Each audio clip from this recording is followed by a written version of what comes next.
Hey everybody, welcome back to Tim Travels. It's Terry, your host, still coming to you from the global corporate headquarters here in Springfield, Missouri.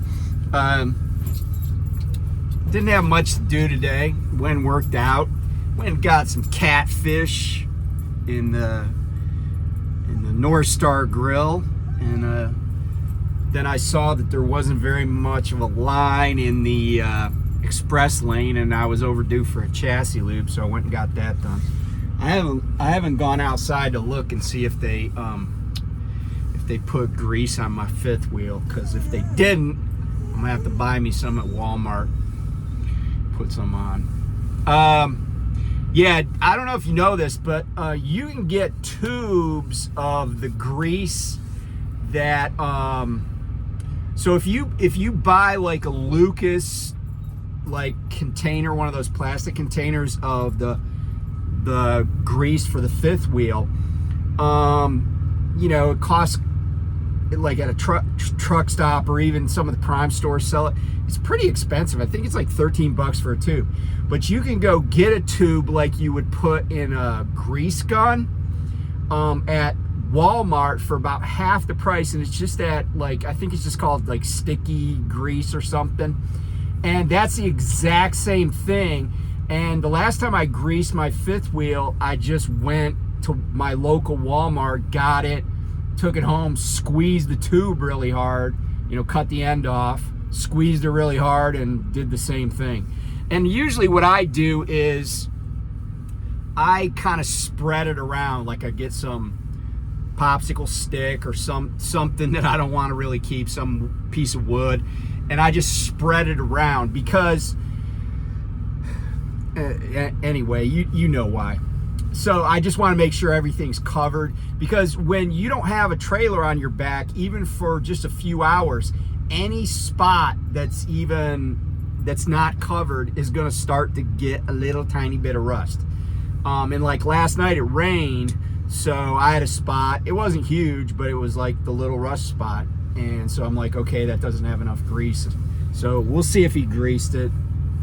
If not, I'll get some grease tomorrow. Tomorrow I'm just doing the PSC over at the Campus Inn. And then I got a couple other errands. Apparently my, and I thought this was the case, but my deer guard is not on correctly. And it's also starting already to peel. Like that plastic coating that they put on it, it's already starting to peel, and it's not even winter time yet. So I'm like, so the body shop guy was like, hey, you know, they might just replace that. So we'll see. And then I'm gonna go over to the body shop and get that front marker light on my fender replaced from, you know, the hit and run. So today's November 5th. On this day, 43, man, that sounds like a long time ago, man. 43 years ago on this day, I went to boot camp in Great Lakes, Illinois. Yeah, I still distinctly remember most of that day. It was just a weird feeling, you know, like, yeah, anybody that's ever gone to boot camp, like, everybody there is like, what the F is going on? And then and one of the things I distinctly remember is there was this, so for those of you who don't know, ever since the Spanish-American War, we have had Filipinos in the Navy.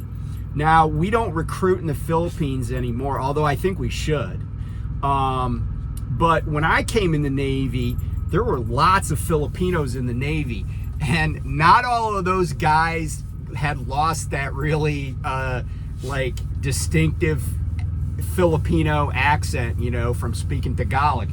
And so this dude was a first-class petty officer, so he's an E6, and he was in charge of like the receiving barracks, and I got no, like, this dude was just yelling stuff, and he could have been speaking Tagalog because nobody knew what the hell he was saying. And we're like, what do we do? You know, we're like asking each other. And then in Navy boot camp, they have this thing called Service Week.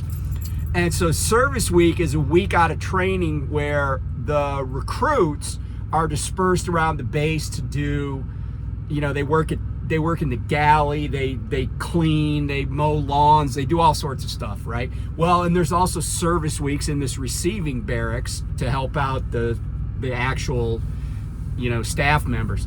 And so the service weeks were all just like dudes from the United States who spoke regular, you know, English I could understand, right? And it was just comic. Looking back on it, was comical, but it was so bewildering at the time. I'm like, oh man, I hope this guy isn't my like company commander, because I don't understand a damn thing he's saying. But fortunately, I got a guy from like Sheridan, Indiana, who just had a Midwestern accent, and I could understand him. But yeah. So anyway, also on the 5th of November, today is, I can't even do this math, but in 1605, the gunpowder plot. The gunpowder plot, and it was headed by this guy named Guy, so his first name was Guy Fawkes, and Fawkes. So this was a plot to basically blow up the English Parliament by Catholics. And they were literally packing, you know, barrels of gunpowder underneath the Parliament with the idea that they were just going to light this stuff and it was going to blow the Parliament to smithereens. All the conspirators were caught eventually, and you know, I think they were drawn and quartered. You know, all sorts of really nasty stuff happened to them. This was back when England still had capital punishment. But so that happened to the gunpowder plot people. Also on this day in 1872, so we had some election fraud going on. Susan B. Anthony went and voted in an election. I think it was the presidential election of 1872. And that would have been when Ulysses S. Grant was the Republican candidate. He was up for re-election because he had been elected in 1868 originally. So 1868, and then he served until 1876. But the 1872 election, and I don't know who ran against Grant, but Susan B. Anthony voted in it and was arrested for, you know, because women weren't allowed to vote. She was arrested and put on trial for it. But that was part of the suffragette movement, and of course women didn't get the right to vote federally until 1920. So anyway, that happened in 1872. So it took quite a long time for women to get the right to vote. I mean, I guess technically you could say it was from 1789 until 1920, but certainly the suffragette movement, the women's rights movement, you know, that was going on, you know, for decades, you know, before women got the right to vote. So anyway, so I just had to do this video today because I just was like, I just got done watching a video that Lyle did, and he was talking about a video that Richie Rich had done about some sketchy areas and stuff, and anyway, so it came up in my feed. Sorry, I'm a little itchy. Need to moisturize. Came up in my feed this dude whose channel is called Dinero, and he apparently was, I say was because he hasn't done a video in 2 months, so I don't know if he's still at Prime. But he did this video when he was in TNT, and at first I was like, man, this guy's got problems, right? Like he was talking about all sorts of things that I was just like, dude, why did you come to Prime? Like, why did, you know, like you're like, oh, we've been out 4 weeks, I haven't been to the crib. I'm like, so? Like, what do you think this job is about? Then he was complaining about he's like, I ain't all about driving at night. You know, what's the word he was using? Finessing. They're out there finessing, you know, people. And I guess I'm just going to translate. I think I know what finesse means, but but I think he's meaning like tricking or defrauding or whatever. But anyway, and you know, all he was describing, like he, you know, some of the stuff he was saying, I was like, hey, that's a concern because I think his trainer should be doing better. Like apparently he'd been sleeping in the top bunk. But I couldn't tell if it was because he just didn't want to sleep in the bottom bunk. I don't know what the deal was. But then, like, he was all, like, complaining about driving at night. He's like, I ain't all about driving at night. And I was like, dude, why are you here? And apparently he worked at FedEx Ground but didn't have a CDL. And he was complaining about the pay and, you know, and it got to the point where I was just starting to laugh because I don't know if he was trying to be funny. I assume he was being serious. But it just got to the point where I'm like, dude, like, it's like he was complaining about chocolate chips being in chocolate chip cookies.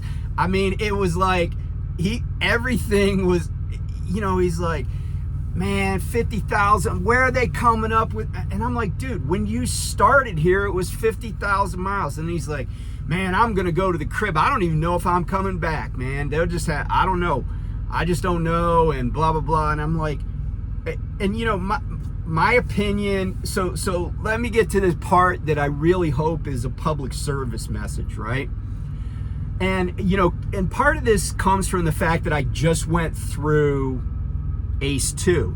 And, of course, ACE 2 a lot of times are people that maybe just started leasing like a month ago, 2 months ago.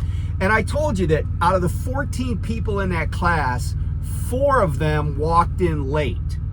And do you think that the 4 of them who walked in late were experienced drivers who've had a track record of success at Prime?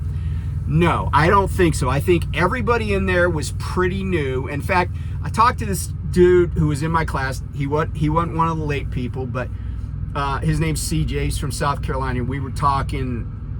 He was shooting hoop when I was on the treadmill today. And, you know, we talked afterwards because I knew because, you know, you got to kind of like open kimono. You got to tell all your numbers, right? And he was having a problem knowing, you know, where to stop for fuel. I don't think he was using a Macro 27, but I showed him how I kind of do my own Macro Tim Travels and how I pick places to stop and why, and, you know, how to like figure out your route. So we had a good conversation. But here's the thing, right? This is not, you know, there's a reason why there's a line of people trying to come to Prime, okay?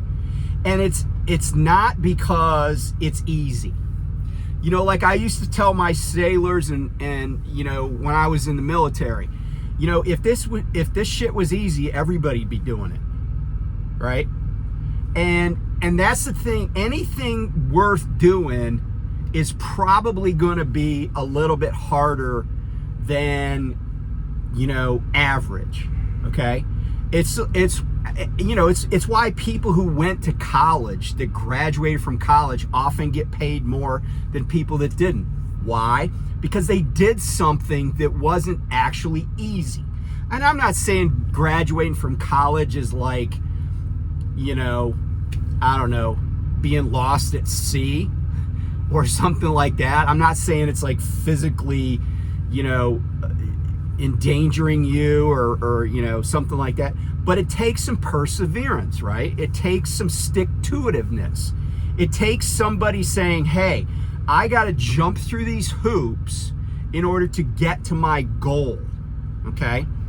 I mean, would you want a doctor who didn't have to struggle to get to where they were? Do you want a doctor that's like, yeah, all that college shit was too much for me. In medical school, I just went to I just went to online medical school. But no, seriously, I'm a real doctor. Like, would you want that? And, you know, and all these people were commenting on De Niro's video, and they were like, oh man, you're getting ripped off. I'm at, like, I think one person said they were at CFI and they did 3 weeks, and then they had their own truck, and then they were like, some other company, this guy claimed that they were getting paid $1,500 a week in training. And then he says, same as the first year drivers. I'm like, okay, then you are a first year driver. Like, they might say you're in training, but, and you know, and here's the thing, right? Let's put this in perspective. The $900 a week plus whatever, you know, we're starting to get in like the $50,000 a year range.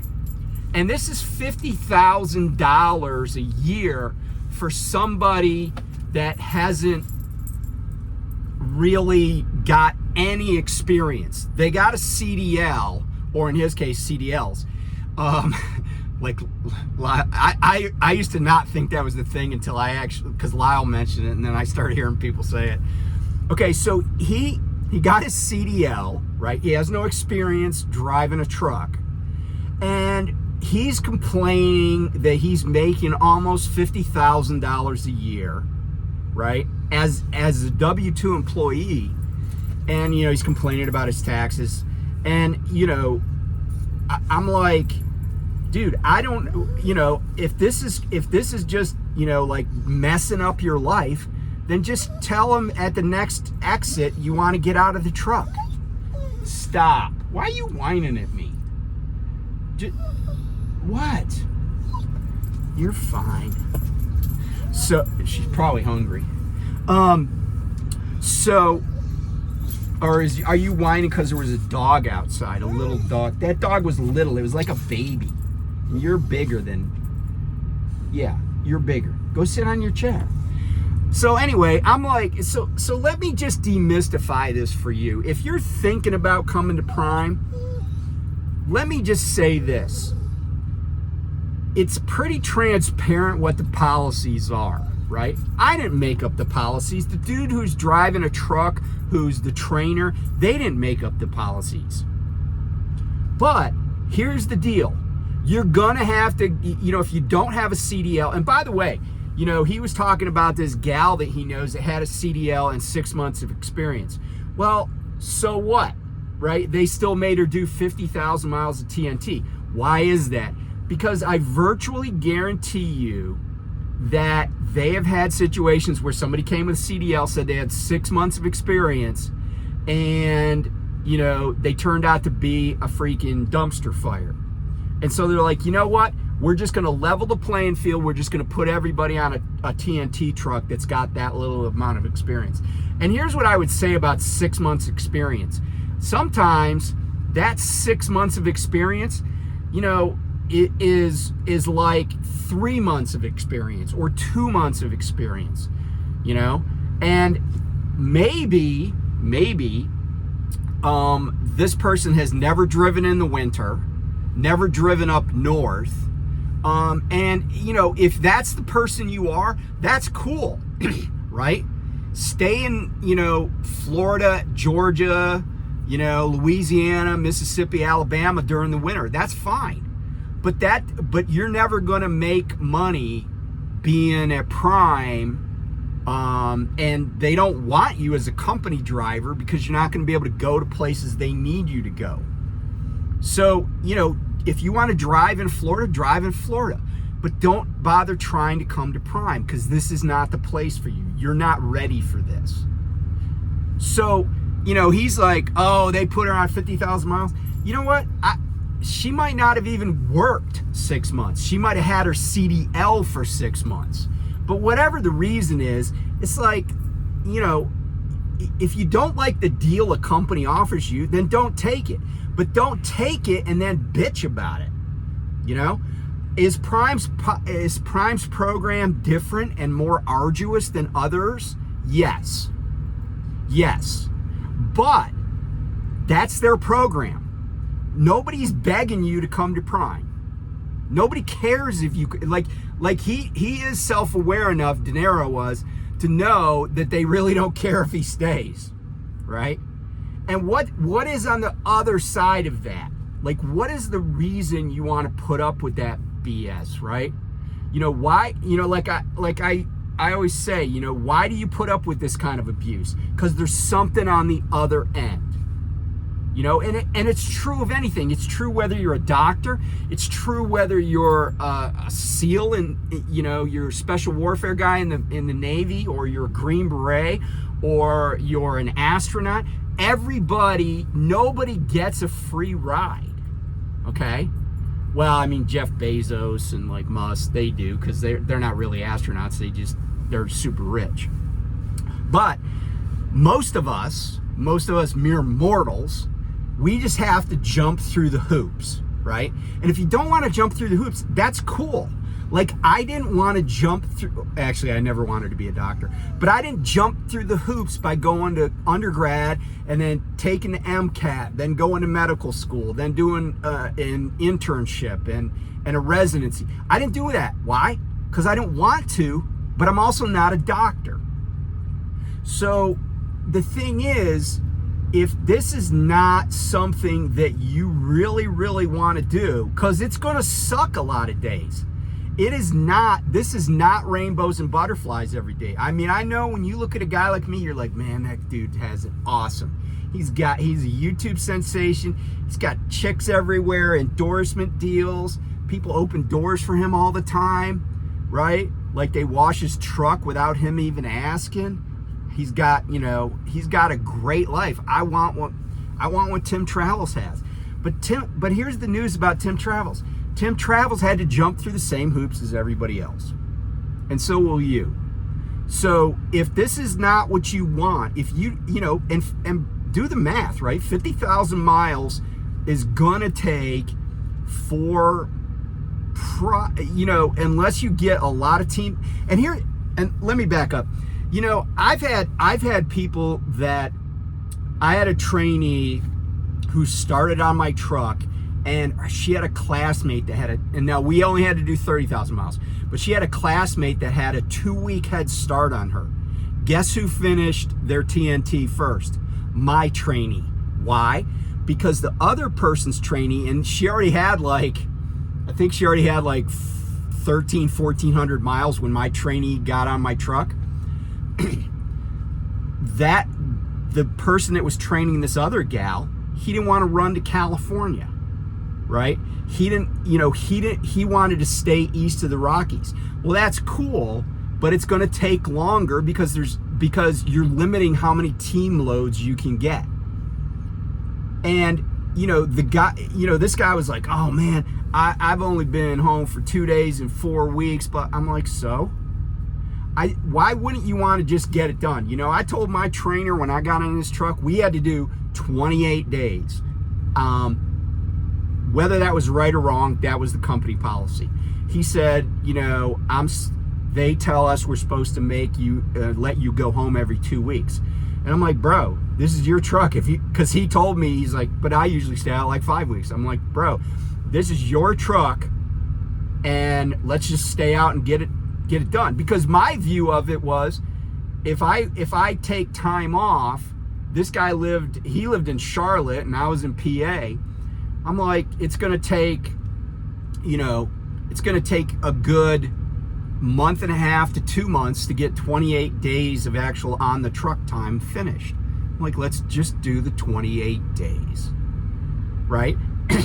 Because then once I was done with my 28 days, I got to start earning more money, because I was only getting $500 a week in training. And I was wanting to get through that training so I could start making 36 cents a mile. And then I got through 30,000 miles as fast as I could, so I could then get a bump to 40 cents a mile as my base. So, don't come to Prime. That's my advice.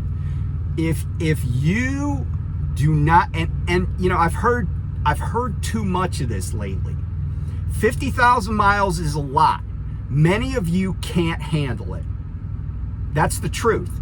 You're not being honest enough with yourself, and you're wasting the time of people at this company. This company isn't perfect, but it is what it is, right? Like, that's the program they got. If that's not good enough for you, or you think it's too much, then go somewhere else. Go to some company that does almost no training. I don't care.